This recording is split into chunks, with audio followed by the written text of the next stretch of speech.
Hello student, कैसे आप सभी। इसके पहले 4 लेक्चर मैंने कर लिया है। तो आज मैं एक बहुत ही बड़ा सेशन करने जा रहा हूँ और वो सेशन है इकोनॉमिक्स का। मैराथन करने जा रहे हैं क्लास 9 एंड क्लास 10 के इकोनॉमिक्स। सेशन थोड़ा लंबा होने वाला है, लेकिन आप लोग के बोर्ड के एग्जाम के लिए बहुत ही खास सेशन है।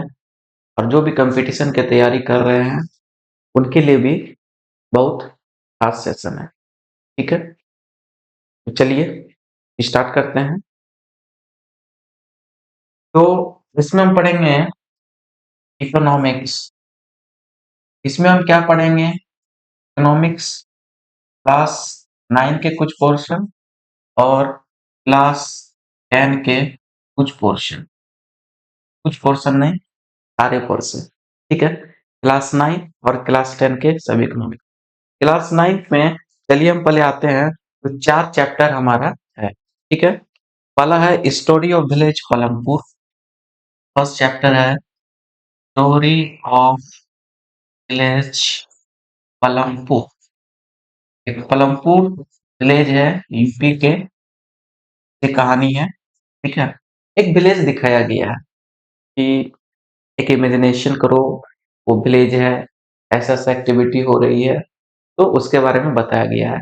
आगे हम डिटेल में पढ़ेंगे। ठीक है, सेकंड है people as resource. People as resource. ठीक है, इसके बारे में पढ़ना है। People as resource, it thickness बढ़ा लेते हैं। ठीक है, ये हमारा सेकंड टॉपिक है पीपल एज रिसोर्स। थर्ड है poverty as a challenge. Poverty as a challenge. And fourth and last topic of class 9 जो है वो है food security in India. Food security in India. ठीक है, ये 4 टॉपिक क्लास 9 के इकोनॉमिक्स का है। तो देखिए, इसके पहले जो हमारा लेक्चर नहीं देखे हैं, 4 लेक्चर जो है पार्ट 1, पार्ट 2, पार्ट 3, पार्ट 4, वो जरूर देखिए, क्योंकि कुछ कुछ टॉपिक जो है वो हम डिस्कस नहीं करेंगे, क्योंकि कुछ टॉपिक मैंने पहले से पढ़ाया हुआ है। तो वो लेक्चर आप लोग जरूर देखिएगा। ठीक है, वो क्लास 9 या क्लास 10 जो भी आप बोर्ड एग्जाम दे रहे हो उनके लिए बहुत ही हेल्पफुल होगा। मैंने बेसिक से पढ़ाया। तो क्लास 9 के 4 टॉपिक, पहला है story of village Palampur, second people as resource, third है poverty as challenge, and fourth is food security in India. ये है। उसके बाद क्लास 10 के भी हम टोटल 5 टॉपिक का डिस्कस करेंगे। तो सबसे पहले हम स्टार्ट करते हैं क्लास 9 के इकोनॉमिक्स। ठीक है, तो सबसे पहले है स्टोरी ऑफ विलेज पलमपुर। एक स्टोरी ऑफ विलेज पालमपुर। एक कहानी है, एक गांव है। वो गांव क्या है? पालमपुर। पालमपुर गांव है। तो उस गांव में, जैसे कि आप लोग में भी बहुत सारे का घर गांव में होगा, प्रखंड में होगा या जिला में होगा। तो बहुत सारे ऐसे भी दोस्त होंगे जो प्रॉपर गांव में रहते होंगे आप लोग के, या आप लोग कभी, होता है ना कि पुराना घर किन्हीं का गांव का में रहता है, वो बाद में शहर में बस जाते हैं, या ठीक है पापा का कहीं जॉब लग गया तो आप वहां पे रहते हैं, लेकिन गांव में दादी का घर, नानी का घर, ठीक है, 80% 90% लोग का गांव में ही रहता है। अगर नहीं भी रहता है तो चलो कहीं भी घर हो, लेकिन गांव में आप लोग कभी घूमे ही होंगे, या गांव के बारे में आप लोग कभी सोचते भी होंगे कि यहाँ के लोग कैसे जीते होंगे, कैसा लाइफ स्टाइल रहता होगा यहाँ के लोग का। तो ये सब चीज आप लोग जरूर इमेजिन करते होंगे, इमेजिन क्या, देखते भी होंगे। ठीक है, इसमें क्या है, एक कहानी है। वो हमारा गांव क्या है? पालमपुर। वो कौन सा गांव है? पालमपुर। ठीक है, पालमपुर गांव। इसमें बताया गया है कि स्टोरी ऑफ विलेज पालमपुर, ये कल्पना किया हुआ है कि यूपी का कोई एक गांव है, प्रदेश का कोई एक जिला है जिसमें एक गांव है, क्या है, पालमपुर। ठीक है, तो सबसे बेसिक चीज क्या होता है, वो गांव होता है। ठीक है, सबसे बेसिक चीज गांव होता है, क्योंकि क्या होता है भाई, विलेज, विलेज मीन्स वो कहते हैं गांव, और बहुत सारे जब विलेज बनते हैं तो वो क्या बन जाते हैं, ब्लॉक, मतलब प्रखंड। बहुत सारे प्रखंड बन गए, वो क्या बन गए, डिस्ट्रिक्ट, डिस्ट्रिक्ट मीन्स जिला। बहुत सारे जिला बन गए तो वो क्या बन गए, स्टेट। और स्टेट, बहुत सारे स्टेट बन गए तो वो क्या बन गए, कंट्री, मतलब देश। और बहुत सारे देश मिल गए तो वो क्या हो गया, वर्ल्ड।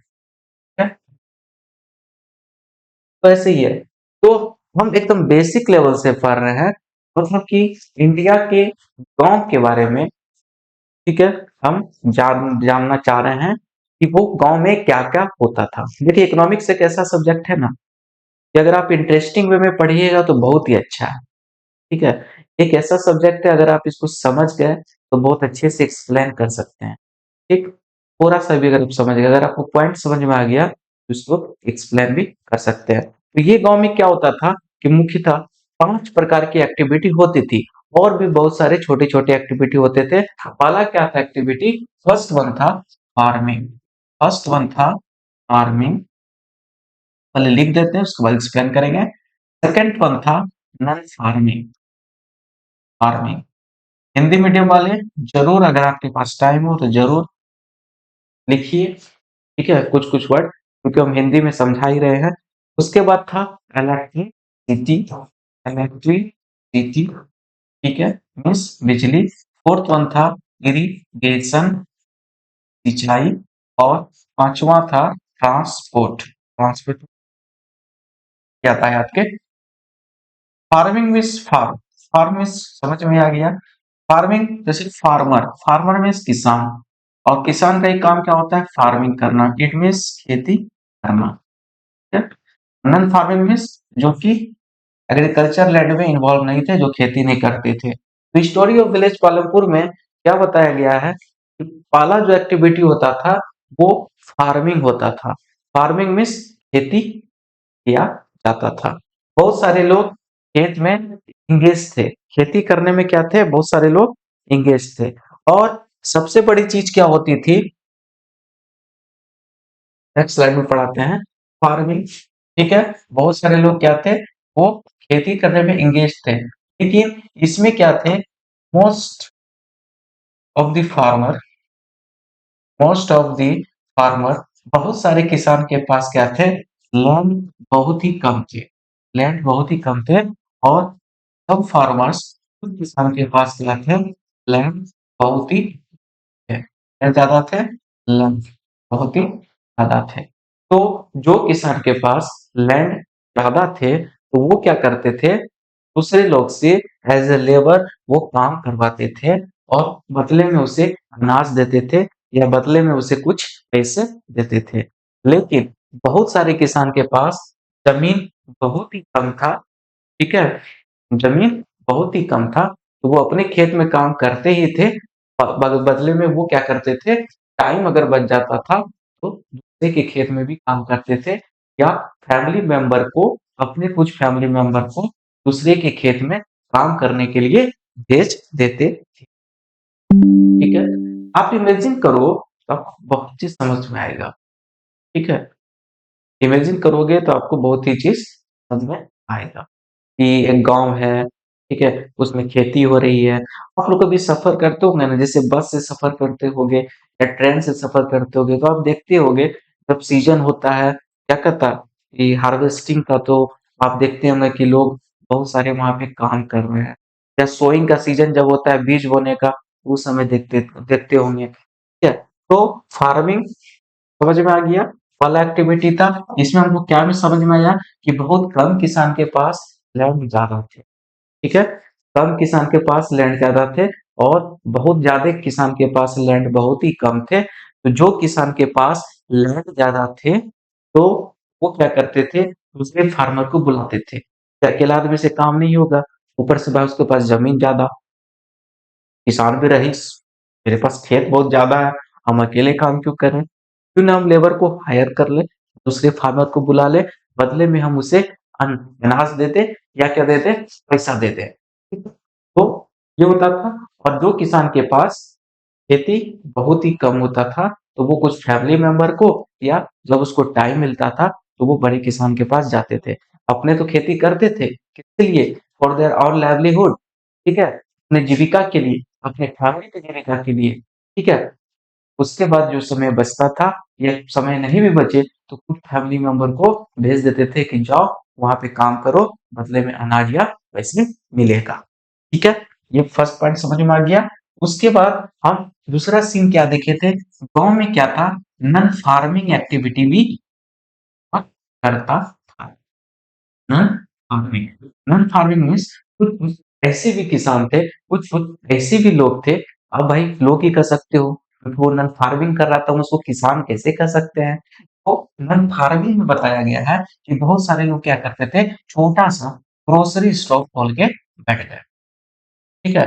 ग्रोसरी स्टोर में देखा हो कि साबुन मिल रहा है, ठीक है? सर्फ का छोटा पैकेट मिल रहा है, शैम्पू मिल रहा है, ठीक है? बिस्किट मिल रहा है, वो है। बहुत सारे लोग टी का स्टॉल भी लगाते होंगे, ठीक है? चाय का स्टॉल भी लगाते होंगे, ठीक है? बहुत सारे लोग क्या करते होंगे, गाय को पालते होंगे, ठीक है? बफेलो को पालते होंगे और इसका जो दूध होता होगा, वो क्या करते होंगे, जिनके पास नहीं है, वो उसको पहुँचाने का काम करते होंगे। तो ये सब क्रियाकलाप में भी क्या करते थे, बहुत एंगेज्ड थे। ठीक है?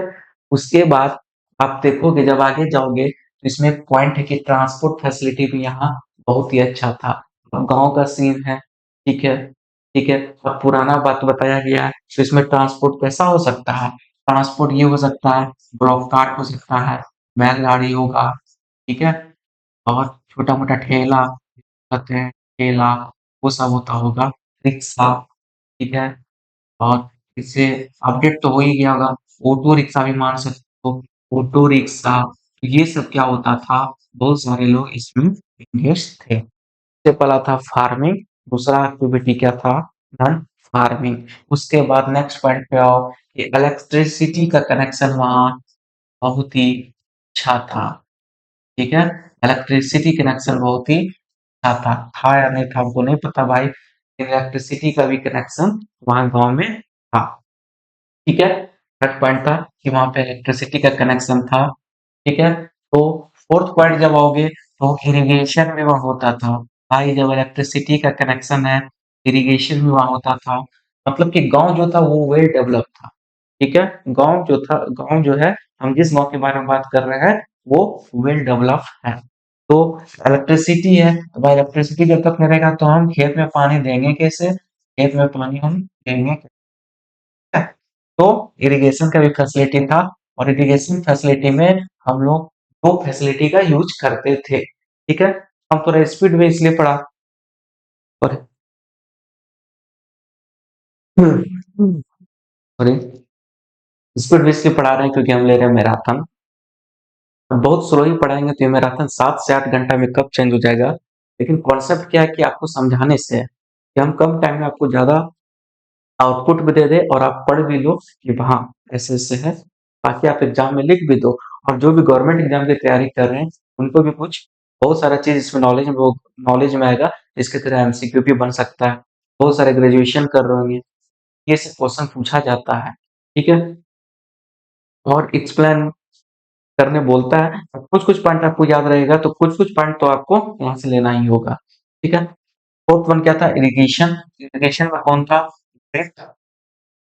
और स्प्रिंकलर सिस्टम, ड्रिप और स्प्रिंकलर सिस्टम। ड्रिप सिस्टम क्या होता है? ड्रिप सिस्टम क्या होता है? जैसे ये खेत है, इसमें क्या हो रहा है? बूंद-बूंद पानी करके जा रहा है, बूंद-बूंद पानी करके हम क्या कर रहे हैं? हम क्या कर रहे हैं? सिंचाई कर रहे हैं। इसमें क्या होता है? Wastage of water, wastage of water बहुत ही लो होता है।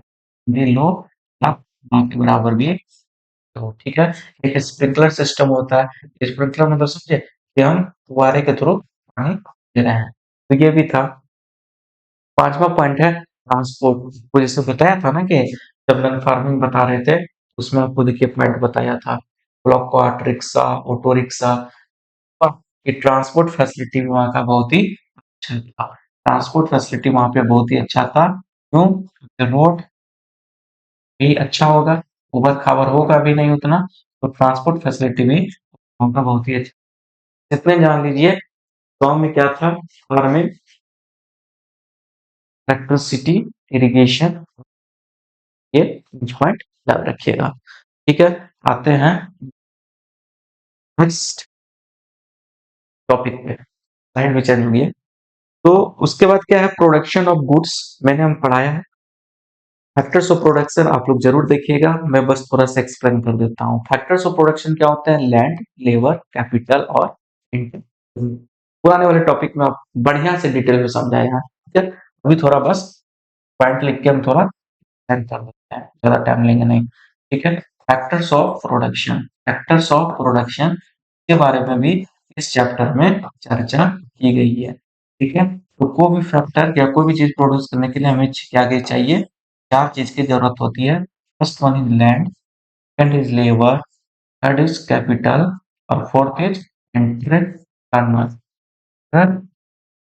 एंटरप्रेन्योर।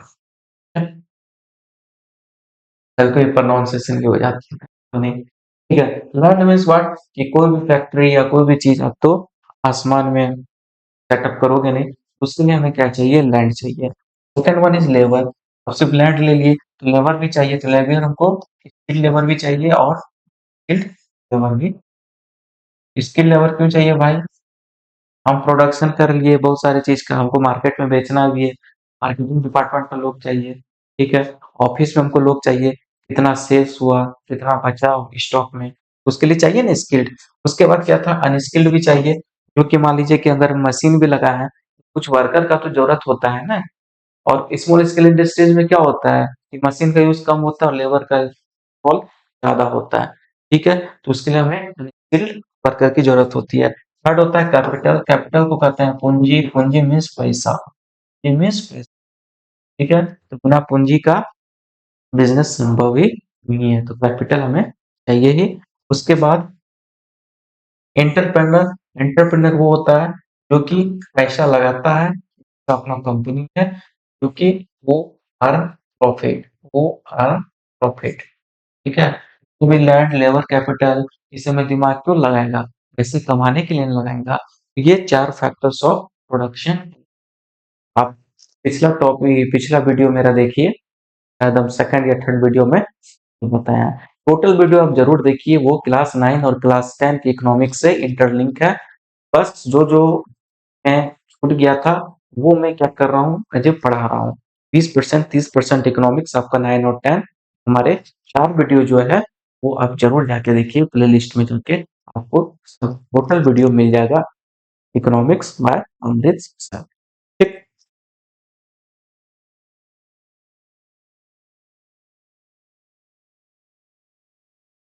तो ये हमारा चैप्टर अब खत्म, फर्स्ट चैप्टर कंप्लीट।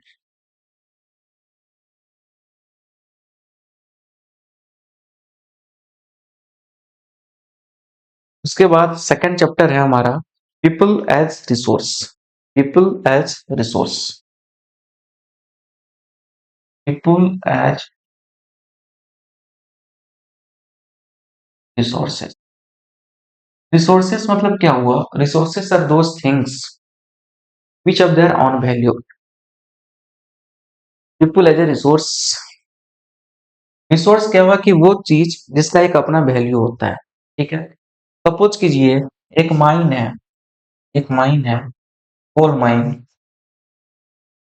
उससे हम कोयला निकालें, बहुत मेहनत करने के बाद बहुत सारे वर्कर गए, अंदर गए। ठीक है, वो जो प्रोसेस होता है उसके बाद कोयला मिला, तो ये कोल क्या हो गया, हमारा रिसोर्स है, इसका अपना वैल्यू होगा। ठीक है, उसके बाद पेट्रोलियम, ये भी क्या है, रिसोर्सेस है।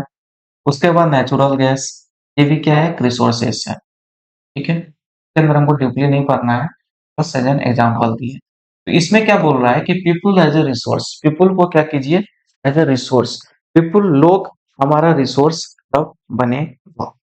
लोग जो है रिसोर्स कब बनेगा? देखिए, वुमेन जो है वो रिसोर्स कब, हम कब कह सकते हैं कि ह्यूमन रिसोर्स का, हम देखिए कोई भी आदमी है ना, ठीक है, वो देश के लिए एसेट्स भी है, एक लायबिलिटीज भी है, ठीक है। एसेट लायबिलिटी कॉमर्स में आप पढ़े होंगे। एसेट्स भी लायबिलिटी, एसेट्स किस कंडीशन में है कि अगर वो देश के लिए काम कर रहा है, ठीक है, या वो अपने हित के लिए काम कर रहा है, या वो सोसाइटी के हित के लिए काम कर रहा है।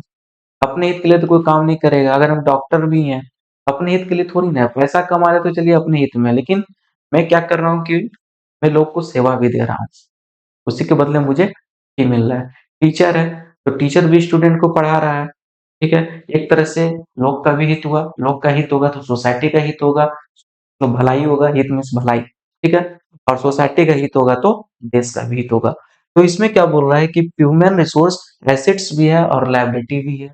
हम कह सकते हैं एसेट्स किस केस में है, इसमें क्या है कि वो देश के लिए बोझ नहीं है, वो सोसाइटी के लिए बोझ नहीं है, वो अपने परिवार के लिए बोझ नहीं है, वो खुद पर बोझ नहीं है, ठीक है। तो कहोगे कि सर हम तो पढ़ रहे हैं, हम बोझ हैं।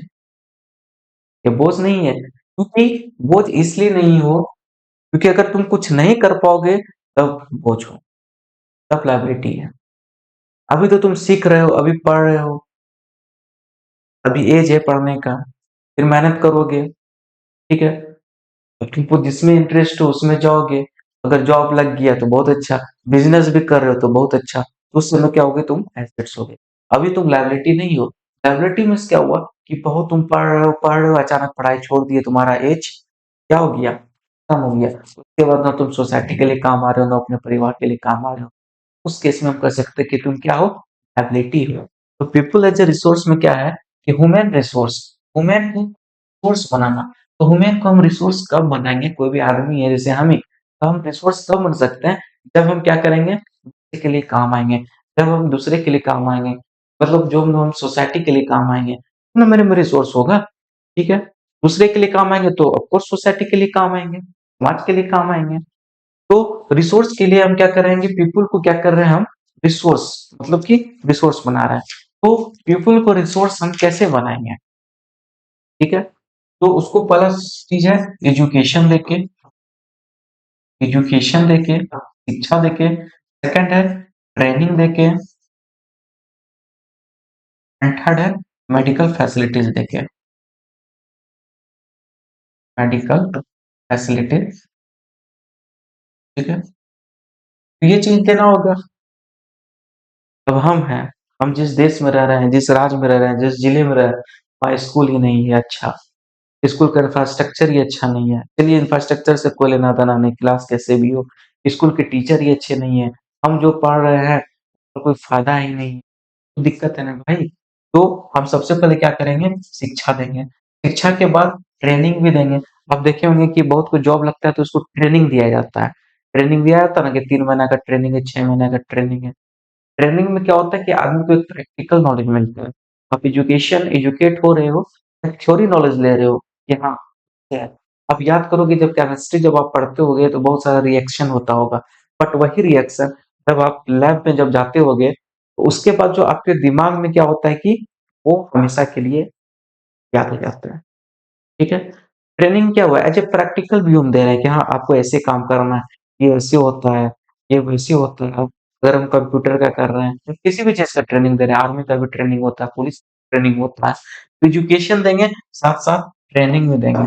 उसके बाद मेडिकल फैसिलिटीज, हम एजुकेशन दे रहे हैं, ट्रेनिंग भी दे रहे हैं, लेकिन हम बीमार रहते हैं, तो क्या हम उस एफिशिएंसी से काम कर पाएंगे, जो हमारा एफिशिएंसी है। अगर टीचर बीमार है, आप देखते होंगे कि पहले अगर कोई टीचर बीमार पड़ जाते हैं तो वो बोलते हैं ना कि आज पढ़ाने का मन नहीं कर रहा है, सर दर्द का, तो वो क्लास नहीं लेते हैं, ठीक है। या 2-3 दिन क्लास नहीं ले पा रहे हैं, बहुत ज्यादा ये है, मतलब कि बीमार, पहले रेस्ट ले लिए, 2-3 दिन आए नहीं, उसके बाद आए तो बोल रहे कि अब हम पढ़ा नहीं पाएंगे, तो हमको और रेस्ट चाहिए। तो उसी तरह सोचिए कि अगर मेडिकल फैसिलिटीज मिले ही नहीं, हम कितना भी एजुकेशन ले ले, कितना भी ट्रेनिंग ले ले, क्या हम सही से काम कर पाएंगे। पीपल को रिसोर्स करने के लिए हमको क्या करना पड़ेगा, एजुकेशन देना होगा, दूसरा ट्रेनिंग देना होगा, मेडिकल फैसिलिटीज देना होगा, चौथा most important point, technical knowledge भी देना होगा, नॉलेज। ठीक है, देखते होंगे ना कि बहुत लोग आईटीआई कर रहे हैं, ठीक है, बिजली का काम सीख रहे हैं, देखते होंगे बहुत सारा है प्लम्बिंग का कोई काम सीख लिया, वो क्या कर रहा है कि प्लम्बिंग का काम सीख लिया, अब उनका कुछ नहीं भी है तो प्लम्बिंग करके वो पैसे कमा लेगा। इलेक्ट्रिशियन बन गया तो इलेक्ट्रिशियन बिजली उजली का ये करके पैसा कमा लेगा। तो ये सब हमारा क्या है, कोई भी आदमी अगर फैमिली के लिए कमा रहा है तो भाई फैमिली के लिए कैसे कमाएगा, तो वो लोग के लिए करेगा। भाई जब वो लोग के लिए काम करेगा, इस सोसाइटी काम कर काम कर रहा है तो भाई वो अपने काम कर रहा है, ठीक है, सोसाइटी के लिए काम कर रहा है तो हम कह सकते हैं कि वो अपने काम कर रहा है। राज्य में जब वो स्टेट के लिए काम कर रहा है तो वो भाई नेशन के लिए काम ऑटोमेटिक करेगा, राष्ट्र के लिए काम ऑटोमेटिक ही करेगा। तो अमृत आनंद देवी क्लास में रिकॉर्ड ये सॉरी वीडियो ये इकोनॉमिक्स पढ़ा रहे हैं, ठीक है। तो अगर कोई भी लोग देखेगा, कोई भी स्टेट का लोग, भाई तो एक तरह से क्या हुआ, तुम तो कंट्री के लिए ना कर रहे हैं ना, कि हम ऐसे-ऐसे पढ़ाए, लोग को समझ में आया, तो नॉलेज लोग को होगा ना, बस वही चीज़ है, ठीक है? ना दूर कोई दिक्कत, पीपल एज़ अ रिसोर्स। उसके बाद देखिए पीपल एज़ अ रिसोर्स में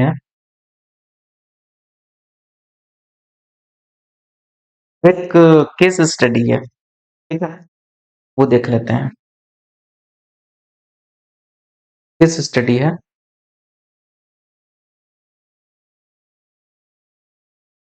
2 लोग हैं, एक है शकल एंड एक विकास। शकल और एक लोग है विकास, ठीक है? इसमें 2 लोग के बारे में बताया गया है, ठीक है?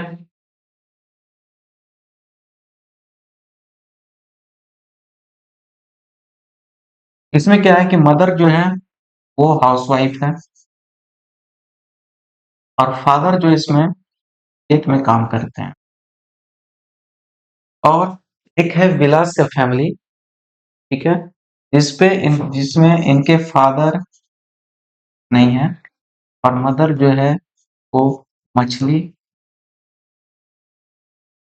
तो ये कहानी के माध्यम से क्या किया है, समझाया है, ठीक है। तो शकल के जो माता पिता हैं, शकल की माँ हाउसवाइफ है, घर में काम करती है, शकल के फादर खेत में काम करते हैं, या किसी के खेत में काम कर रहे हैं, नो डाउट, ठीक है, लेकिन खेत में काम, तो वो अपने बच्चे को एजुकेशन देते हैं, ठीक है, पढ़ाने लिखाने में खर्च करते हैं, हेल्थ में खर्च करते हैं,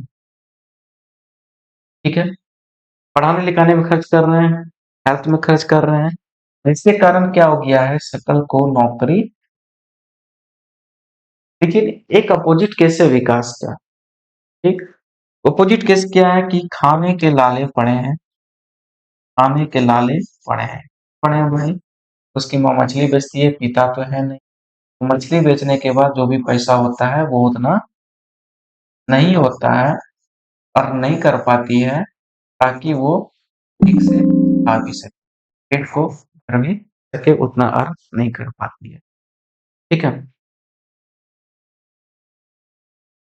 तो उतना अर्न नहीं कर पाती है, बस एक मिनट,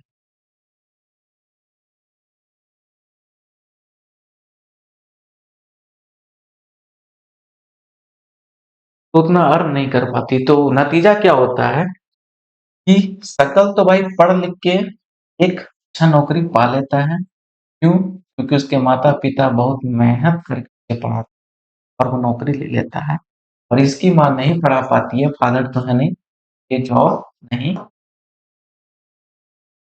नहीं ले पाता है, ठीक है।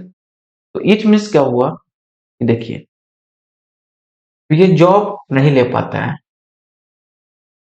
इसका मतलब ये हुआ कि इन्होंने खर्चा किया, ठीक है, खर्चा इन्होंने किया, किस पे खर्चा किया, इन्होंने शकल के माता पिता खर्चा किए बेटे के शिक्षा के ऊपर, हेल्थ के ऊपर, उसे जॉब मिल पाती है।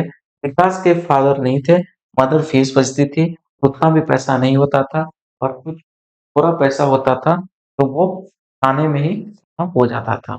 तो कुछ बचता नहीं था, इसी के कारण ये ऐसा किया, ये जॉब नहीं ले पाता है। ह्यूमन रिसोर्स कब बनता है? जब हम उसको एजुकेशन देते हैं, जब उसको हम हेल्थ देते हैं, जब उसको ट्रेनिंग देते हैं, तब इसको हम टेक्निकल नॉलेज टेक्निकल नॉलेज, ठीक है? कहते हैं ना कि अगर मान लीजिए किसी को एमबीए करना है, एमबीए की पढ़ाई करता है, उसका नॉलेज पाता है, मार्केटिंग नॉलेज होता है, तभी वो काम कर पाता है। जैसे कि बहुत को मेडिकल, ठीक है? मेडिकल, ठीक है? उसके लिए नीट का तैयारी करता है, मेडिकल कॉलेज जाता है, पढ़ता है, तभी नहीं बड़ा बड़ा डॉक्टर बनेगा, तभी ना वो ऑपरेशन करेगा। तो ये सब है। Any doubt? चैप्टर नंबर 2 भी कंप्लीट। अब आइए चैप्टर नंबर 3, क्लास 9th के इकोनॉमिक्स का। अब हम चैप्टर नंबर 3 में आते हैं। चैप्टर नंबर 3 है poverty as a challenge. Poverty as a challenge, ठीक है? पॉवर्टी एज ए, गरीबी क्या एक अभिशाप है? गरीबी क्या एक अभिशाप है? अभिशाप का मतलब क्या? अभिशाप मीन्स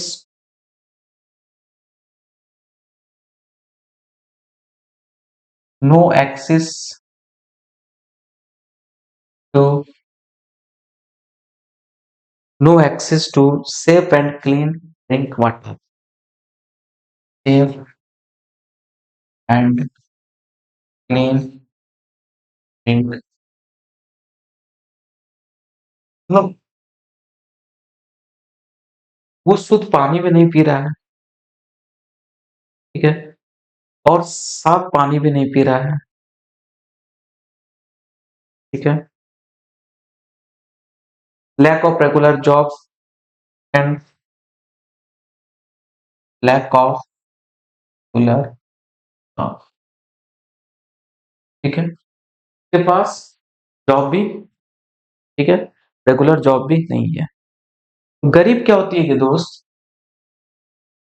मैंने एक पिक्चर देखा था इंटरनेट पे कि डस्टबिन में जो रोटी होता है ना,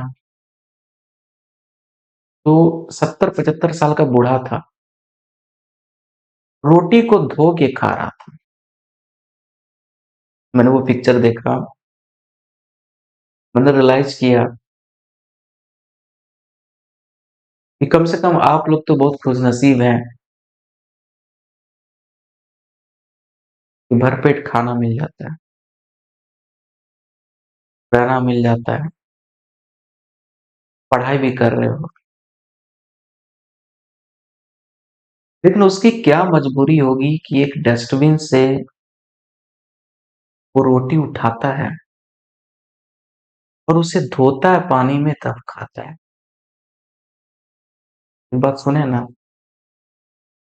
आदमी को जब नींद आता है ना, वो ये नहीं देखता है कि पलंग है, सोफा है, नीचे में है, धरती में है, रोड में है, वो कहीं भी सो जाता है।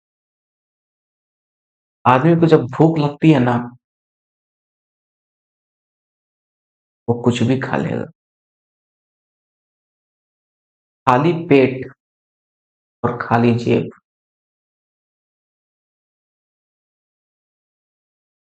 आदमी को जिंदगी जीने का तरीका सिखा देती।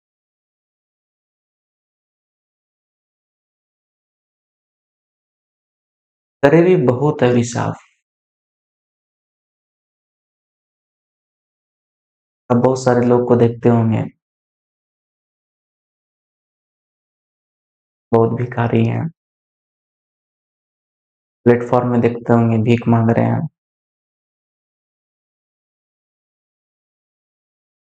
उन्हें एक टाइम का खाना भी नसीब नहीं है। रेल में देखते होंगे भीख मांगते हुए। आप लोग कभी इमेजिन कीजिएगा कि आप लोग बहुत ही खुशनसीब हैं। किस्मत को दोस्त कभी मत दीजिएगा। कि कभी भी अमीर लोग को देख के ये मत सोचिएगा कि मैं उनकी तरह क्यों, या मेरे पिता उतना क्यों नहीं कमा रहे हैं ताकि हम पार्टी कर सकें, मेरे पास इतना पैसा क्यों नहीं है। कि भगवान जो आपको दिया है ना, वो बाकी लोगों को वो भी चीज़ नसीब होनी।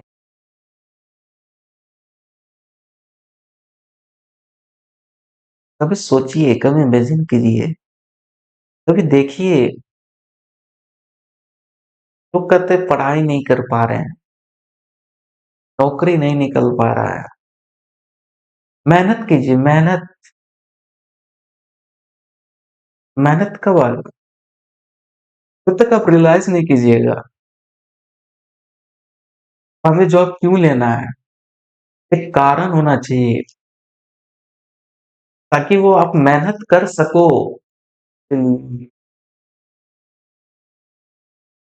क्योंकि कंपटीशन बहुत है आजकल, बहुत कंपटीशन है। आप मेडिकल के फील्ड में जाइए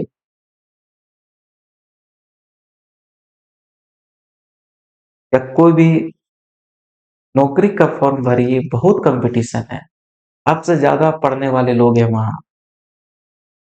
बहुत का मेहनत साथ दे रहा है, बहुत का लक साथ दे रहा है, बहुत लोग मेहनत करके भी नहीं जा पा रहे हैं, बहुत लोग कम पढ़ाई में ही स्मार्ट वर्क करके ही जा रहे हैं। तो कंपटीशन इतना आसान नहीं है, आपको मेहनत कर। देखिए, गरीबी से हम यहाँ तक आए, तो एक मोटिवेशन का सोर्स भी है कि आपको कुछ हम बता दिए, थोड़ा सिखा दिए। तो ठीक है, हम लोग कहाँ थे? गरीबी में, कि जिसे ड्रिंकिंग वाटर, शुद्ध पानी भी उसे नसीब नहीं है। लैक ऑफ रेगुलर जॉब, गरीब है भाई तो उसको रेगुलर जॉब भी नहीं मिलेगा, रेगुलर जॉब भी उसको क्या होगा, वो नहीं मिलेगा। ठीक है,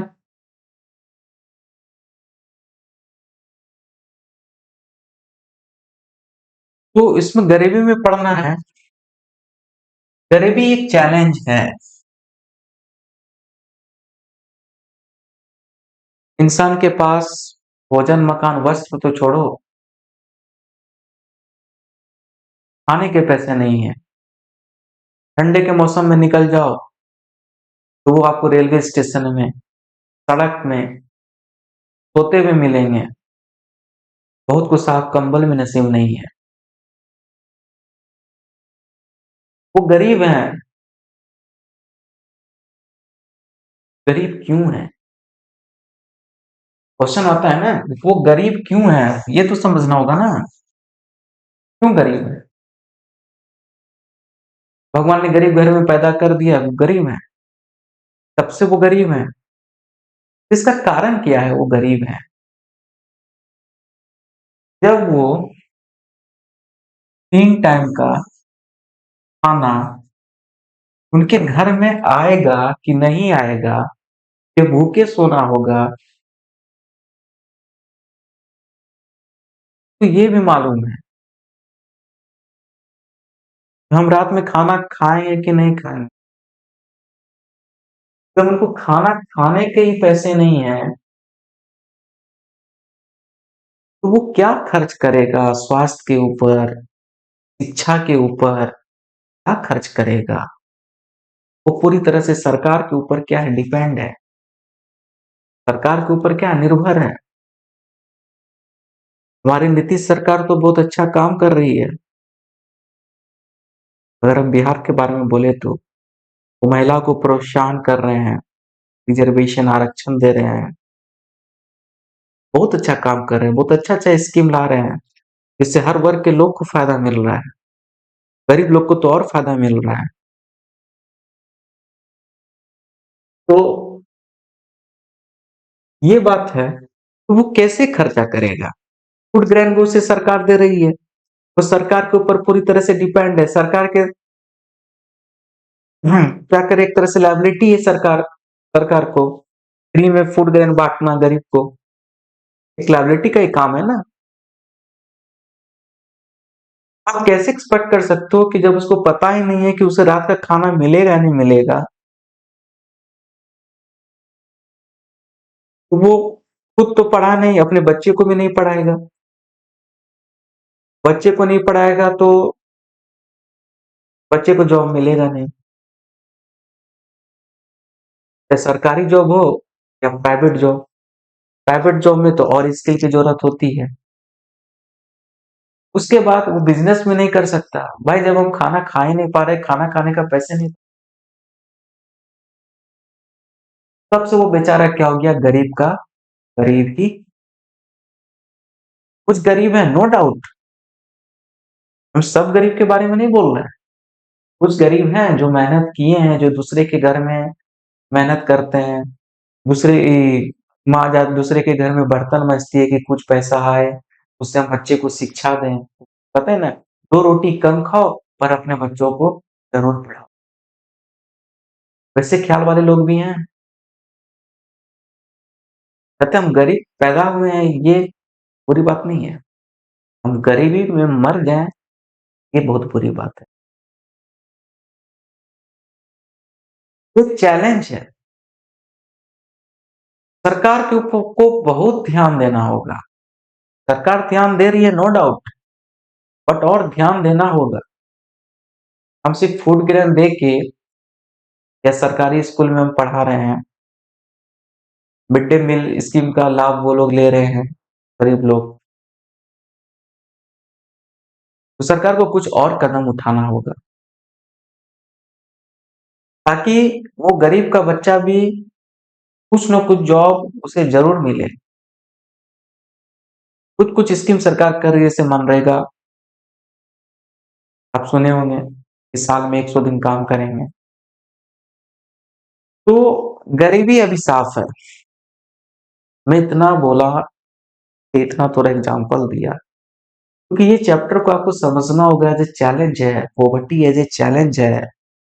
सिर्फ़ इतना बता दें, गरीब वो है जिसको 3 टाइम वो का खाना सॉरी, गरीब उसे कहते हैं जो 3 टाइम खाना नहीं खा पाए, उसे हम गरीब कहते हैं। इतना पढ़ा के हम निकल जाएँगे, चैप्टर समाप्त। नहीं, इसलिए हम 5 से 7 मिनट में बताया,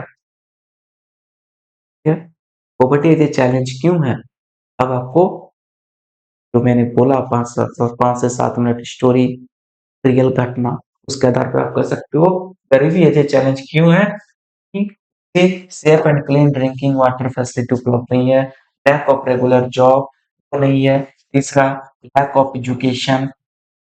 एजुकेशन तो मिल रही है, क्या सरकारी स्कूल की डिग्री लेने से हमें जॉब मिल जाएगा? मिल जाएगा? नहीं। बहुत सारे लोग तो बहुत अच्छे-अच्छे इंस्टीट्यूट से बीटेक का डिग्री लेके, ग्रेजुएशन का डिग्री लेके गवर्नमेंट एग्ज़ाम की तैयारी कर रहे हैं। दिक्कत है।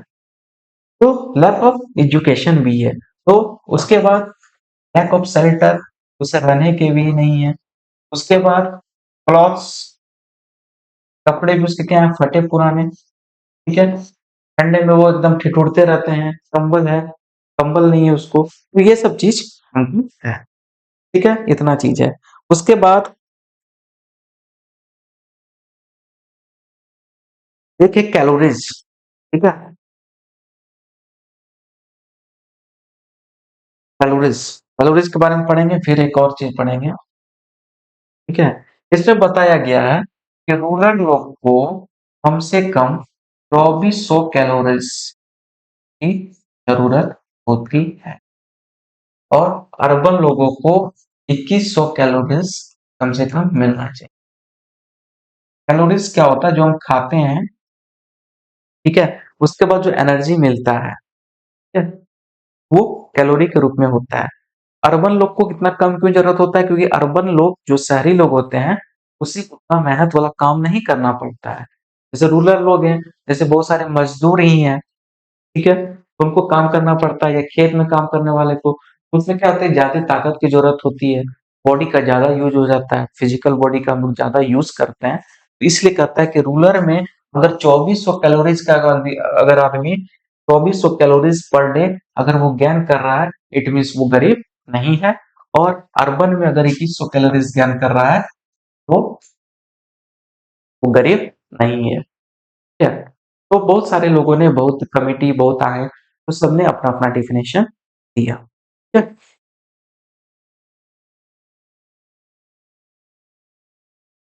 उसके बाद आइए food security, last topic food security. Food security ये क्या होता है? Food security.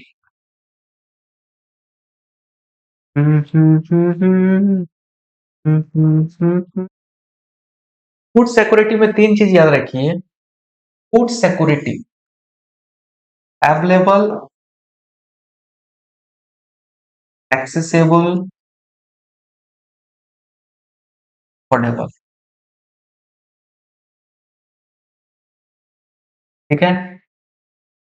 अवेलेबल मीन्स होता है उपलब्ध भी होना चाहिए, एक्सेसिबल मीन्स पहुंच तक भी होना चाहिए, हम लोग के पहुंच तक, और अफोर्डेबल मीन्स हम लोग खरीद भी सके, खरीद भी। सब इकोनॉमिक्स पढ़ा भैया। इकोनॉमिक्स से क्या बस खाली समझना है, इससे ज्यादा इंटरेस्टिंग कोई नहीं है। सोशल साइंस ही खुद में इंटरेस्टिंग है, चाहे ज्योग्राफी हो, हिस्ट्री हो, पॉलिटी हो, इकोनॉमिक्स हो। ठीक है, बहुत इंटरेस्टिंग सब्जेक्ट हो, बहुत इंटरेस्टिंग सब्जेक्ट है।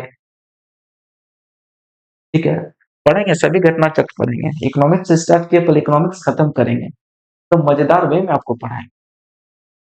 फूड सिक्योरिटी का मतलब क्या होता है कि कोई भी फूड हमको अवेलेबल हो जाए, कहाँ? मार्केट में,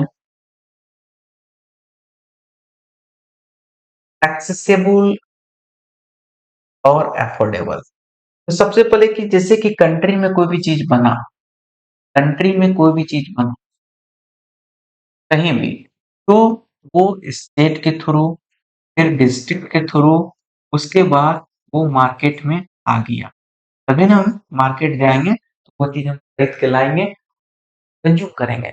मीन्स अवेलेबल, मार्केट में क्या है? अवेलेबल है।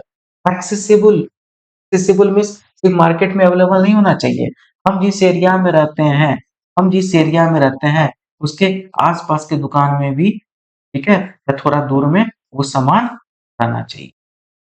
ठीक है, अगर सब कुछ कीजिए जिस एरिया में हमारा सब्जी दुकान है ही नहीं, हमको 5 किलोमीटर जाना पड़ता है सब्जी लाने के लिए, वहां से फिर 5 किलोमीटर आना पड़ता है, 2 घंटा 3 घंटा पार मेरा हो जाता है सब्जी लाने में। वैसा नहीं होना चाहिए। एक्सेसिबल, हमारी पहुंच तक ही होना चाहिए। और सबसे मोस्ट इंपॉर्टेंट टॉपिक है अफोर्डेबल, मेरे पास उतना पैसा होना चाहिए या उतना क्षमता होना चाहिए, ठीक है, क्षमता होना चाहिए ताकि मैं ये इस फूड को खरीद सकूं, ये फूड को खरीद सकूं, और मैं क्या करूं, मैं भूख मिटा लूं।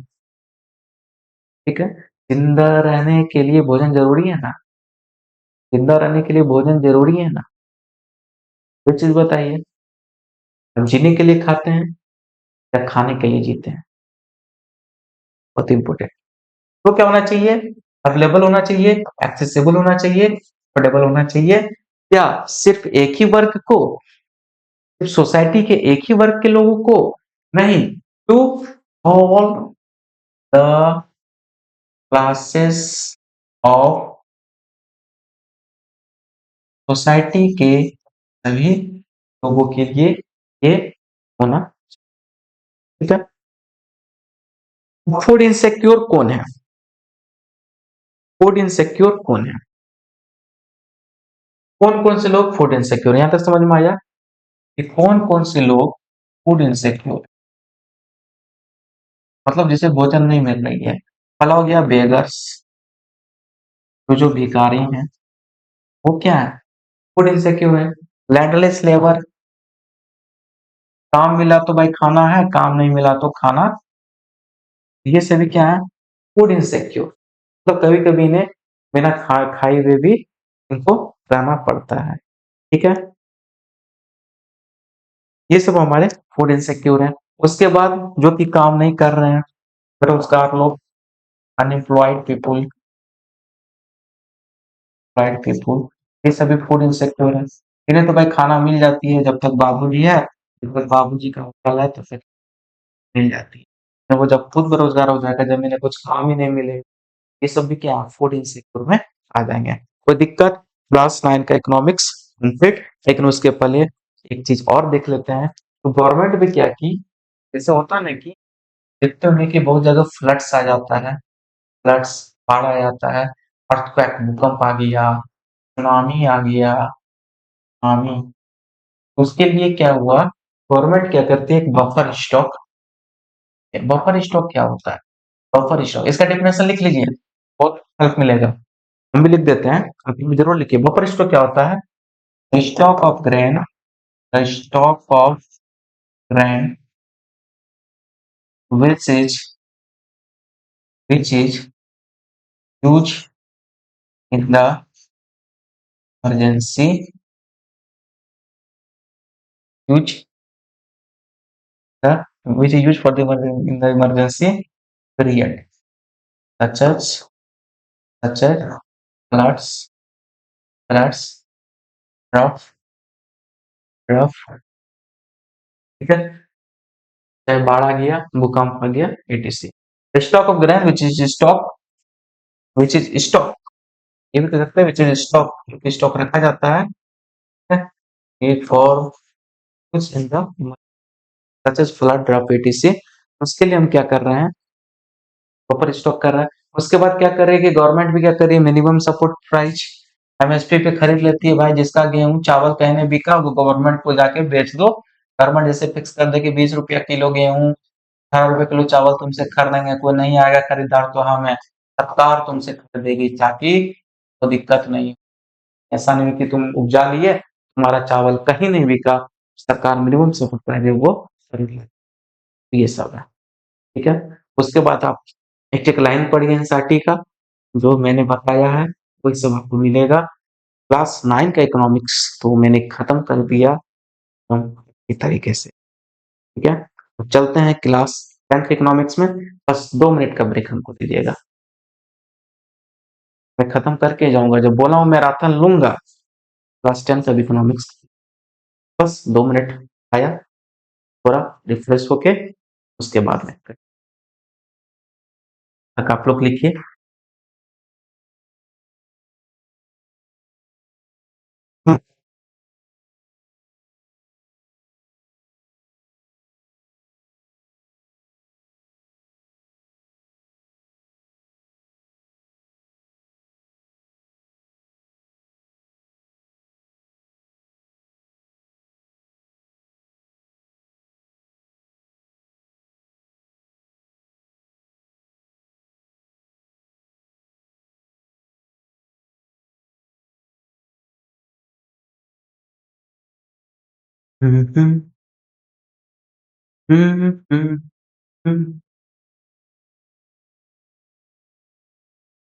चलिए, बहुत पेज हम लोग भर दिए, पेज क्लास 10 में सबसे पहले टॉपिक देख लेता हूँ मैं।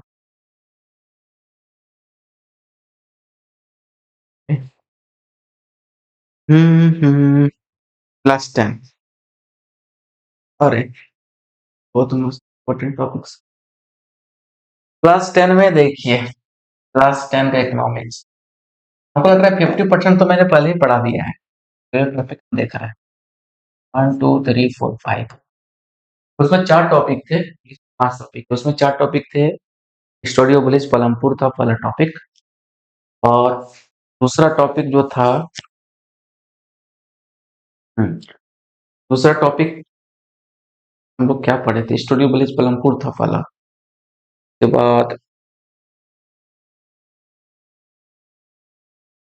पीपुल एज ए रिसोर्स, तीसरा टॉपिक पढ़े थे फूड,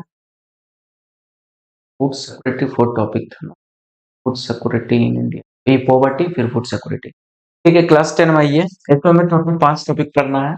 पहला है डेवलपमेंट, विकास। कौन विकास, विकास नाम से लड़का का, से विकास का बात होता है। उसके बाद सेक्टर, सेक्टर्स ऑफ इकोनॉमी। उसके बाद money and credit, money and credit. के बाद है globalisation of Indian economy, globalisation of Indian economy और लास्ट टॉपिक हमारा कंज्यूमर राइट्स। कंज्यूमर राइट्स, ये 5 टॉपिक हैं। देखिए क्लास 10 का इकोनॉमिक्स जब आप पढ़िएगा ना, वो क्लास 9 के इकोनॉमिक्स से भी मजेदार है। और इकोनॉमिक्स एक ऐसा सब्जेक्ट है ना, जब आपको समझ में आने लगेगा ना, तो और मन करेगा पढ़ने का, और मजा आएगा पढ़ने में। ठीक है। हम्म हम्म हम्म हम्म हम्म हम्म, हम्म। चलिए कहानी सुनिएगा, कहानी सुनते हैं। ठीक है। चलिए, पहला है डेवलपमेंट। पहला क्या है?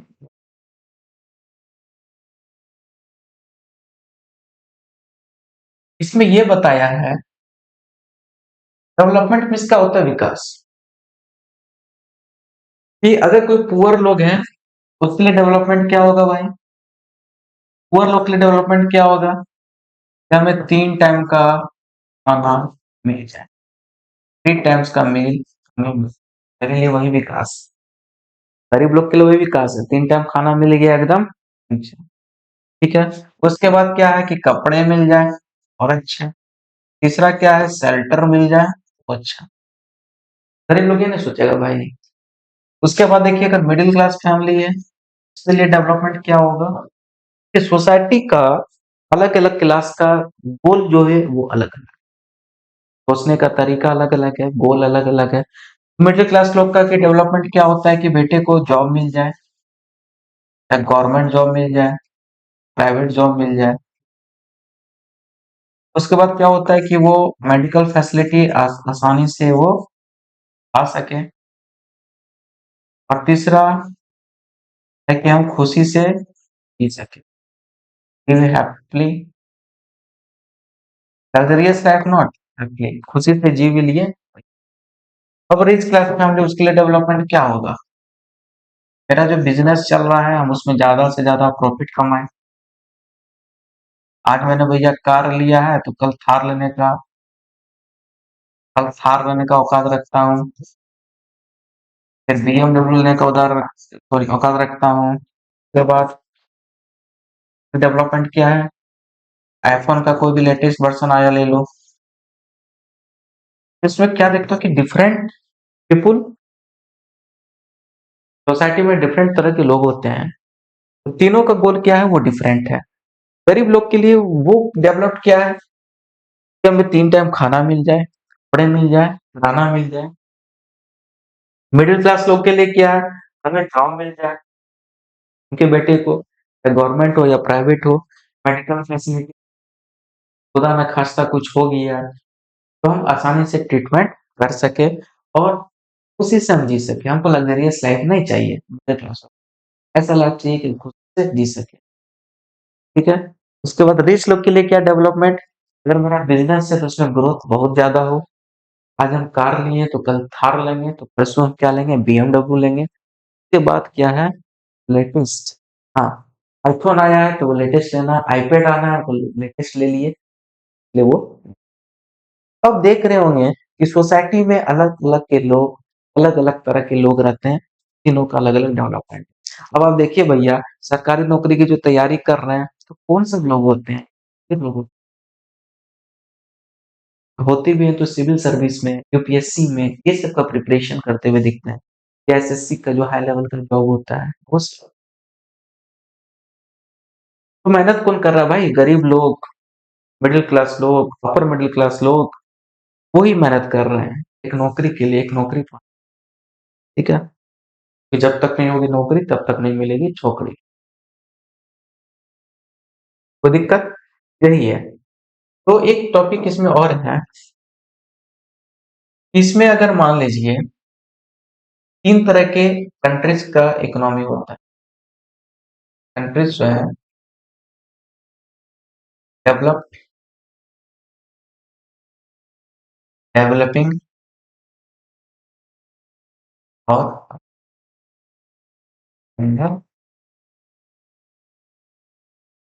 Developed, developing and developed. Developed हम कहेंगे कि कोई देश का इंफ्रास्ट्रक्चर बहुत बढ़िया है, कोई देश का इंफ्रास्ट्रक्चर बहुत ही बढ़िया है, A1 class. Infrastructure means what? Road, railways,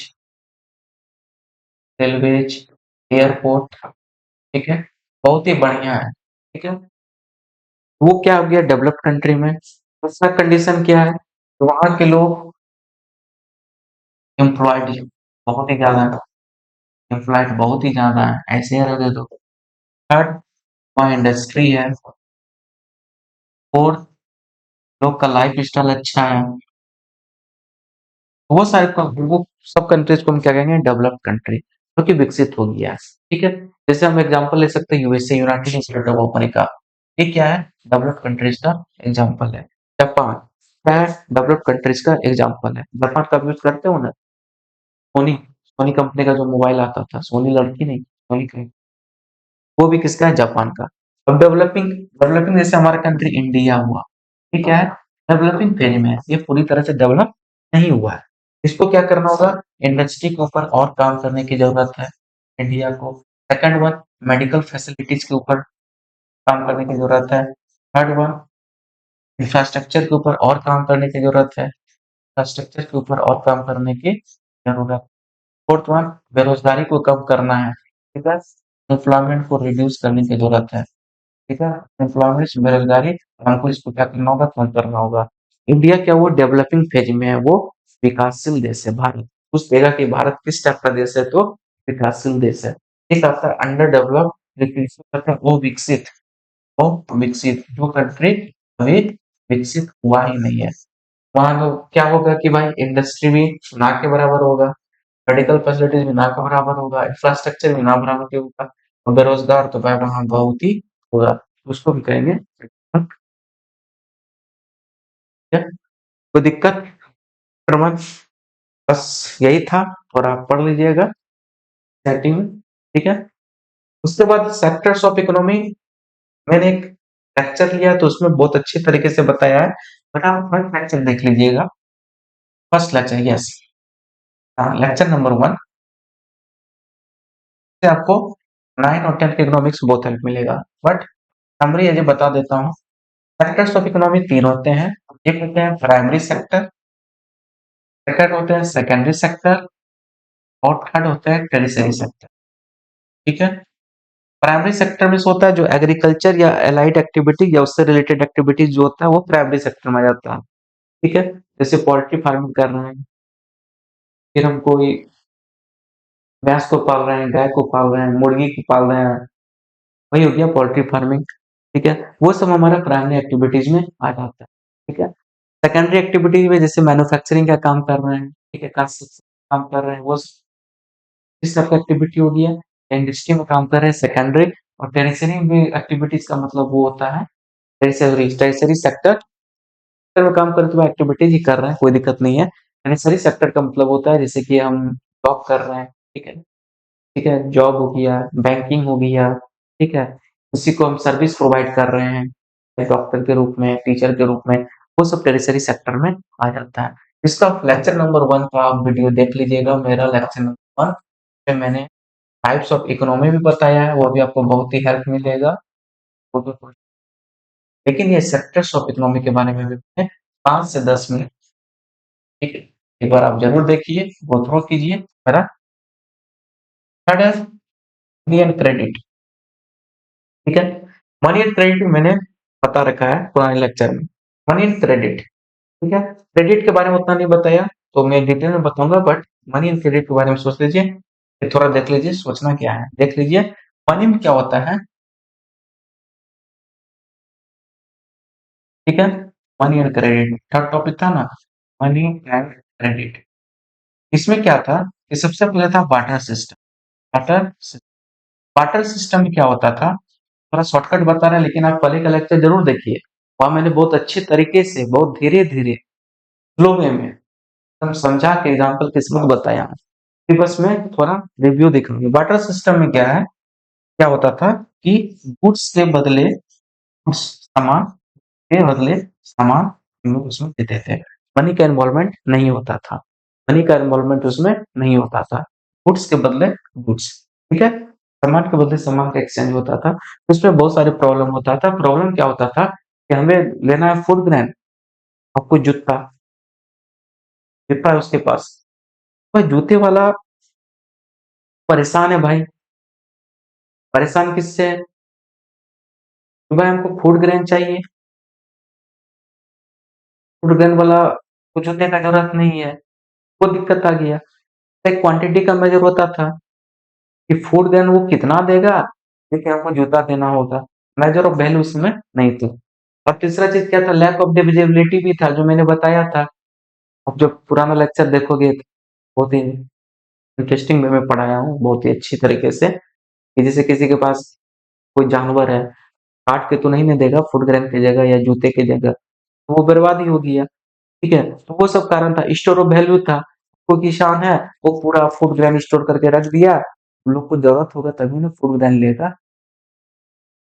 किसान को भी तो जरूरत होना चाहिए कि लोग का वो सामान ले, तभी ना वो फूड ग्रेन देगा। तो ये सब दिक्कत आती थी। उसके बाद कॉइन आया।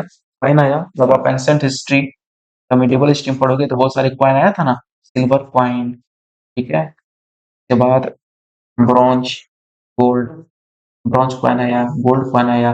सभी कॉइन का क्या हुआ था कि सबका अपना वैल्यू होता था कि गोल्ड कॉइन से ज्यादा ये प्रीसियस है, सिल्वर कॉइन से, फिर उसके बाद ब्रॉन्ज कॉइन है, फिर कॉपर कॉइन है। तो सबका अपना वैल्यू था। उसके बाद मैंने बताया था कि आना वाला, ठीक है? आप लोग 25 पैसे देखे होंगे। 25 पैसा, 50 पैसा, वो क्या था, 4 आना, 8 आना, है ना? 20 साल पहले, 22 साल पहले, जब आप यूकेजी 1 2 में होंगे तो आपको याद होगा 25 पैसा कुछ समय बाद बंद हो गया था। उसके बाद 50 पैसा बंद हो गया था। उस समय 1 रुपए में 4 ऑनलाइन चॉकलेट मिलते, ठीक है? वो सब चीज था, तो मैंने पढ़ाया है। उसके बाद मनी आया। मनी क्या है? Money as a medium of exchange which is their own value. जैसे ₹10 उसका अपना वैल्यू है, ₹2000 उसका अपना वैल्यू, ₹5000 उसका, ये नहीं यहाँ तक बताया। क्रेडिट के बारे में थोड़ा चर्चा करते हैं। क्रेडिट मैंने नहीं पढ़ाया है। क्रेडिट क्या होता है? क्रेडिट, इसके दो सोर्स होते हैं। बस 15 मिनट और दीजिए। Institutional source of credit, institutional source of credit, second one होता है non institutional source of credit. Non institutional source of credit, source of credit. Institutional source of credit क्या होता है कि जब हम किसी बैंक से पैसा लेते हैं एज ए लोन, बैंक से पैसा लेते हैं एज ए लोन, मतलब कि इसमें हमें क्या है कि इंस्टीट्यूशनल सोर्स ऑफ क्रेडिट ले रहे हैं, ठीक है? जो कहीं से रजिस्टर्ड है। बैंक क्या है? रजिस्टर्ड है। आरबीआई एक्ट 1935 आया, आया था ना? उसके बाद RBI act, sorry, RBI act 1934 से आरबीआई का स्थापना हुआ था, 1935 स्थापना हुआ था। तो इंस्टीट्यूशनल सोर्स ऑफ क्रेडिट ये हुआ कि अगर आप किसी बैंक से पैसा ले रहे हो, वो क्या हो गया? Institutional source of credit. Non institutional source of credit क्या हुआ कि अदर देन बैंक, जैसे कि फ्रेंड से पैसा ले लिए, रिलेटिव से ले लिए, मनी लेंडर से ले लिए, तो ये क्या हो गया? Institutional source of credit. बहुत सारे लोग बैंक में लोन लेते हैं ना, बैंक में क्या करते हैं, लोन लेते हैं। लेकिन प्रॉब्लम क्या होता है भैया, जो पढ़ा लिखा है, जिसके पास डॉक्यूमेंट है, वो तो बैंक में लोन ले लेता है इंस्टीट्यूशनल क्रेडिट। वो कर्ज ले लिया, बाद में चुका दिया। अगर नहीं चुका पाया तो भाई बैंक क्या करती है, एक लेती है ना पेट्रोल के रूप में, अगर तुम नहीं चुका पाओगे तो तुम्हारी ये चीज मेरी, ठीक है? आप देखोगे। लेकिन इससे क्या होता है कि बहुत सारे लोग पढ़े लिखे नहीं है, बहुत सारे लोग के पास प्रॉपर डॉक्यूमेंट नहीं रहता है, तो वो क्या है, non institutional source of credit पे वो ज्यादा डिपेंड है, ठीक है? तो फ्रेंड से वो लोन ले लिए या रिलेटिव से ले लिए, मनी लेंडर से ले लिए, ठीक है? तो ये सब non institutional source of credit है। अदर देन बैंक, या अदर देन आप कह सकते हो कि क्या कहते हैं उसको, बैंक मान लो कि लोन तो देगा तो बैंक ही देगा, वो फॉर्मल सोर्स ऑफ क्रेडिट। और non formal source of credit में आपका आ गया जैसे कि मनी लेंडर, जिसको आप कहते हैं साहूकार, ठीक है? फ्रेंड्स, मनी लेंडर, ये सब, ठीक? एग्रीकल्चर इंस्टीट्यूशन भी कर सकते हो। अगर बहुत सारे लोग को फार्मर को लोन लेना है, एग्रीकल्चर इंस्टीट्यूशन, ठीक है, वो भी एक तरह से बैंक ही हो गया। जैसे नाबार्ड का नाम सुने होंगे ना, NABARD, national bank for agriculture and rural development, establish हुआ था 1982 में। तो इसका मुख्य काम क्या है? लोन प्रोवाइड कर, ये चीजें ज्यादा बड़ा चीज है, ठीक है। उसके बाद क्या पढ़ना भैया, नील क्रेडिट हो गया, ग्लोबलाइजेशन ऑफ इंडियन इकोनॉमी और consumer right. Globalisation of Indian economy क्या भैया, तो देख लेते हैं please. Globalisation of Indian economy, इसमें यह बताया गया है, कहानी सुनोगे? सुना है। भारत आजाद हुआ था कब? 1947 में। आपने देखा होगा कि उसके बाद 1950 में, 1950 में क्या हुआ? प्लानिंग कमीशन आया, प्लानिंग कमीशन का गठन ऑफ 1950, ठीक है। उसके बाद हम लोग क्या किए, फर्स्ट 5 ईयर प्लान जो हुआ था, फर्स्ट 5 ईयर प्लान 1951 से, ठीक है, वो चला। फिर 12 5 ईयर प्लान तक चला, फिर उसका नीति आयोग आया। मैं पढ़ाऊंगा बट 5 ईयर प्लान में हमको नहीं फंसना, बस ऐसे समझाने के लिए हम बोल रहे हैं। 1947 में भारत आजाद हुआ, 1950 में प्लानिंग कमीशन बना, 1950 में प्लानिंग कमीशन बना। उसके बाद फर्स्ट 5 ईयर प्लान आया 1951 से 56। उसमें बोला कि आप एग्रीकल्चर के ऊपर ज्यादा फोकस करो, 1951 से 56। उसके बाद 56 से 61 सेकंड 5 ईयर प्लान आया, उसमें बोला कि आप इंडस्ट्री के ऊपर ज्यादा फोकस करो। थर्ड 5 ईयर प्लान आया 56 से 61 से 66। उसके बाद 3 साल का प्लान होने दे रहा। फिर फोर्थ ईयर 5 ईयर प्लान आया, फिफ्थ 5 ईयर प्लान आया, फिर सिक्स 5 ईयर प्लान आया, ठीक है। एक क्या हुआ कि 1991, 1991 में, 1991 में हमारे फाइनेंस मिनिस्टर थे मनमोहन सिंह जी। और उस समय जो सरकार थी किसकी थी? मनमोहन सिंह जी हमारे क्या थे? उस समय फाइनेंस मिनिस्टर थे। अब 1991, ठीक है। उसी समय एक पॉलिसी आई थी एलपीजी, एलपीजी पॉलिसी आई थी, ये भी मैंने डिस्कस किया पुराने वीडियो में। Liberalisation, privatisation, globalisation. उसमें सरकार थे पीवी नरसिम्हा राव की, पीवी नरसिम्हा राव की सरकार थी। 1991 के टाइम फाइनेंस मिनिस्टर कौन थे? मनमोहन सिंह जी। और प्राइम मिनिस्टर थे उसमें पीवी नरसिम्हा राव।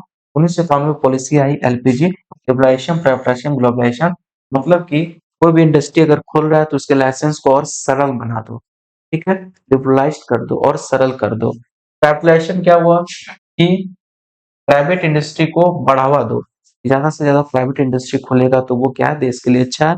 उसके बाद एक आया था ग्लोबलाइजेशन। ग्लोबलाइजेशन का मतलब है कि आपका अगर कोई भी टेक्नोलॉजी हो, ठीक है, गुड्स हो, अगर अदर कंट्री में डिमांड हो तो आप क्या करो, उसको एक्सपोर्ट कर सकते हो, बेच दो। और आपको अगर किसी का टेक्नोलॉजी, किसी देश का टेक्नोलॉजी एंड सर्विसेज पसंद आया तो आप क्या कर लो, इम्पोर्ट कर लो, ठीक है। इसी को हम कहते हैं ग्लोबलाइजेशन। सभी देश क्या हो गया, एक हो गया। हमको जहाँ की टेक्नोलॉजी अच्छी लगी, जैसे आप देखते होंगे ना कि सोनी कंपनी का जो मोबाइल होता है जापान जापान की, ठीक है, आप 4 साल 5 साल 7 साल पहले चल जाओ तो वो खूब सेल होता था। अभी सैमसंग देख लो, साउथ कोरिया की कंपनी है, सैमसंग साउथ कोरिया, हाँ, साउथ कोरिया की कंपनी है। वो भी हमारे मार्केट में क्या हो रहा है कि बहुत ही आ रहा है। Xiaomi, रेडमी, ठीक है, ये सभी क्या है, अदर कंट्री की कंपनी है, ठीक है। बहुत हमारा इंडियन कंपनी भी होगा जो हमारे इंडिया में बिकता होगा, तो कोई अनडेवलप्ड कंट्री में कह सकते हो कि बिकता होगा या डेवलपिंग कंट्री में बिकता होगा, ठीक है। तो हम लोग क्या कर रहे हैं, जैसे कि चाइना का जो टॉय होता है वो कितना बहुत ही चीप होता है और ड्यूरेबल होता है, तो वो भी क्या होता है कि इंडिया में बहुत ही बिकता है। क्यों? क्योंकि वो सस्ते होते हैं, तो वो डिमांड ऑटोमेटिक क्या होता है, बढ़ता है, ठीक है। जब लॉ ऑफ डिमांड बनाएंगे तो उस समय पता लगे। ऐसे भी आप देखिए, अगर दो पेन है, एक 5 रुपए के हैं, 10 रुपए के, आदमी क्या करेगा, डिमांड क्या होता है कि 5 रुपए वाला पेन मार्केट में ज्यादा बिकता है एज कम्पेयर टू 10 रुपए। वो अलग बात है कि अपर रिच क्लास फैमिली और रिच रिच क्लास फैमिली या अपर मिडिल क्लास फैमिली 10 रुपए वाला ही ले, मिडिल क्लास वाला फैमिली ज्यादा प्रीफर करेगा कि हम 5 रुपए वाला ही। लॉ ऑफ डिमांड है। जैसे होता है ना कि मिल्क, ये टी और कॉफी जैसे होता है ना कि टी एंड कॉफी में होता है कि अगर टी का दाम ज्यादा बढ़ गया तो लोग कॉफी प्रीफर करने लगते हैं, कॉफी का दाम घट गया, कॉफी का दाम बढ़ गया तो लोग टी प्रेफर करने लगते हैं। जस्ट सब्स्टिट्यूट गुड, ठीक है, सब्स्टिट्यूट गुड, टी हुआ, कॉफी हो गया, वो सब हम आगे पढ़ेंगे, आगे चर्चा करेंगे, ठीक है। अभी करने लगेंगे तो थोड़ा गाँव से ठीक है, अभी उस लेवल पहुंचे नहीं है। ये चीज था अबाउट ग्लोबलाइजेशन। चलिए एक टॉपिक और है, वो है कंज्यूमर्स राइट। अब कंज्यूमर का क्या क्या अधिकार, लास्ट पेज की ओर चलते हैं। कंज्यूमर का राइट क्या है?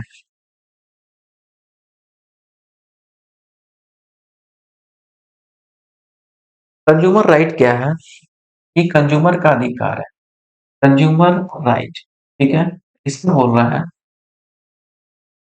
इसमें कंज्यूमर कंज्यूमर क्या होता है कि जो कंज्यूम करता है किसका, गुड्स और सर्विस का, तो हमारा राइट भी है कि हमें क्या मिले, कोई डिफॉल्ट गुड्स हमें नहीं मिले, ठीक है। दूसरा क्या होता है, एडल्ट्रेशन। एडल्ट्रेशन मतलब क्या होता है, आप देखते होंगे कि चावल में कुछ मिला दिया, कि चावल का क्या हो, वेट ज्यादा हो जाए, 900 ग्राम चावल है उसमें कुछ मिक्स कर दिए, ठीक है, कोई दूसरा पार्टिकल से मिला दिए जो अनयूज होता है, या कुछ और मिक्स कर दिए पैसे कमाने के चक्कर में, तो एडल्ट्रेशन नहीं होना चाहिए। पहला है डिफॉल्ट, डिफॉल्ट गुड्स नहीं दे, ठीक है, एडल्ट्रेशन से बचे, एक्सपायर्ड नहीं होना चाहिए, ठीक है, ये नहीं कि हम एक्सपायर्ड दूध दे दिए, एक्सपायर्ड फूड दे दिए कंज्यूमर को, ठीक है, एक्सपायर चीज। उसके बाद कोई भी गुड्स का हमको ओवर चार्ज नहीं करना चाहिए। मतलब मार्केट में प्राइस 20 रुपया अगर सब दुकानदार बेच रहा है, 20 रुपया, 20 रुपया, 25 रुपया करके नहीं बेच सकते, ये आपका क्या हो गया, मोनोपोली हो गया, ठीक है, ये नहीं होना चाहिए। उसके बाद अगर ये सब प्रॉब्लम हो गया, अगर दुकानदार फिर भी नहीं मान रहा है, तो कंज्यूमर को सेटिस्फेक्शन नहीं मिल रहा है, या अगर उसके साथ धोखा हुआ है, वो ये सब चीज का शिकार हुआ है, तो कंज्यूमर क्या करता है, वो कोर्ट में जाता है अपनी दिखाने दिखाने, ठीक है, ठीक है, वो हाई कोर्ट तक जाता है, डिस्ट्रिक्ट कोर्ट तक जाता है। तो ये all about the consumer right के बारे में है। तो चलिए, हम लोग क्लास 9 और क्लास 10 का इकोनॉमिक्स कंप्लीट कर दिए। लेकिन हाँ, ये वीडियो तो आपको देखना ही है, लेकिन कुछ कुछ वीडियो मैंने शॉर्ट वे में जो जो बताया हूँ कि मैंने पढ़ा लिखा, वही पढ़ा चुका हूँ, तो आप लोग जरूर वीडियो 1, 2, 3 देखिए, और ये मैराथन वीडियो भी देखिए, ठीक है? ये कुछ टॉपिक मैंने ये 4 वीडियो में पढ़ा रखा है। अगर ये मेरा पहला वीडियो रहता, ये बहुत लंबा जाता, टॉपिक मैंने इसमें ज़िक्र कर दिया हूँ, ठीक है? एज़ ए समरी कुछ-कुछ पढ़ाया हूँ, लेकिन कुछ-कुछ टॉपिक मैंने यहाँ पर डिटेल में पढ़ाया, तो एक बार आप लोग ज़रूर देखिएगा, ठीक है? थैंक यू वन्स अगेन, मिलते हैं नेक्स्ट